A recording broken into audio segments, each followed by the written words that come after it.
Una's on the phone. Una, good morning. How are you today?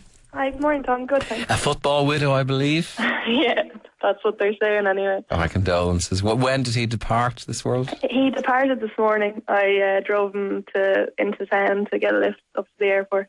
Very sad. Are you wearing black? I actually am, but not for that reason. More for rock and roll reasons, I hope. Yeah. Right. So how long is he gone for? 2 weeks, I think. 2 weeks. Wow. Who's he going to be with? Who'll be minding him?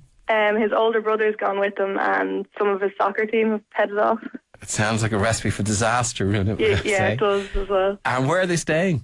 They've got a camper van. They picked it up in Frankfurt this morning, and they're on their way to Poznan now. Would you not like to be there in that camper van?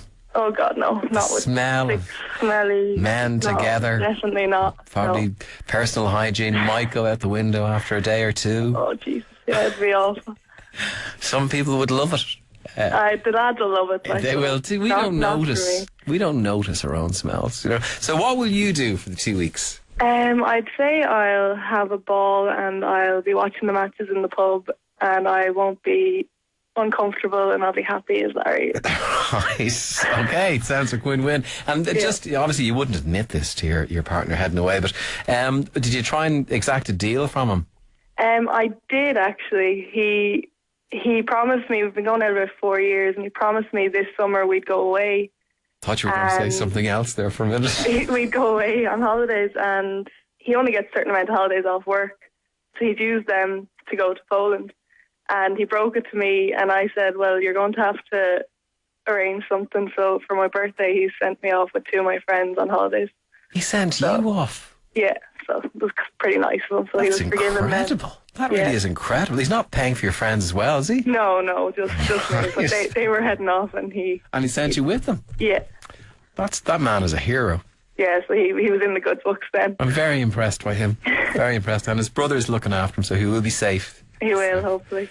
Well, listen, enjoy the championships. Let's hope we get the results we deserve. I don't know if that's the right way to phrase that. People would argue we don't deserve any results. But let's hope we get great results. Leave it at that. Kevin, good morning. How are you today? Good morning to you, Tom Dunne. A London Irishman, I believe? Indeed I am, yeah, very proud to be. I should really drag you in on my Cockney accent, shouldn't I? Well, that's right. I think you should be drinking London Pride all weekend. Really? Will that make a difference? Well, you'll be able to do any accent after a few of those, yeah. So 2 of them before I go on the Olympia next Friday, and I'll be like looking at Dan up on stage, will it?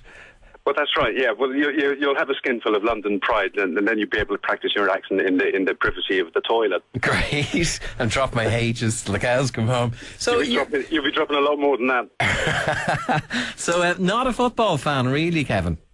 I'm not a fan of just extreme fandom.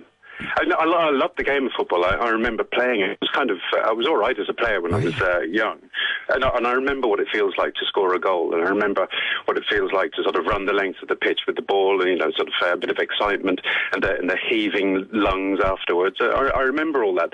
It's when I meet people who remember every last minute detail of a match played in 1972, and I just stand there looking at them. There must be more to life than it. But that's my sort of opinion. Right. It's a product of my upbringing. Okay, but are you starting to get caught up in it at all? Well, no, I'll get caught up towards the end. I mean, I remember my dad was a very academic man, and he spent much of my childhood in his books. And I think one day he felt that it was his fatherly duty. He was a Belfast man, and we were living in London, and we lived near a football club called Brentford. I mean, that's already a kind of a point down against sort of being a fan. Because they were always third division. I think they they improved and got into the fourth. But he decided one day to take me and my brother to see a match, and he got us all dressed up in scarves and woolly hats and everything. Not Brentford ones, but just the ones that we had. Okay. And it was big excitement. Gave us 50p, I think it was decimal in those days, and walked us over to Brentford. And they were playing away that day. I don't believe it. Oh, Yeah, Kevin. that was my father, and he never bothered after that. So I think that probably coloured our opinions of That would leave a mark on you, Kevin. It would leave a mark on you. Listen, Kevin, lovely talking to you this morning. Thanks very much for joining us. Listen, all the best to the to our team, and I hope they win. And after the final, I'll buy myself a jersey. I'll have remembered by then. Before it's too late, Kevin. Before it's too late. Lovely talking to you. Thanks very much for joining us.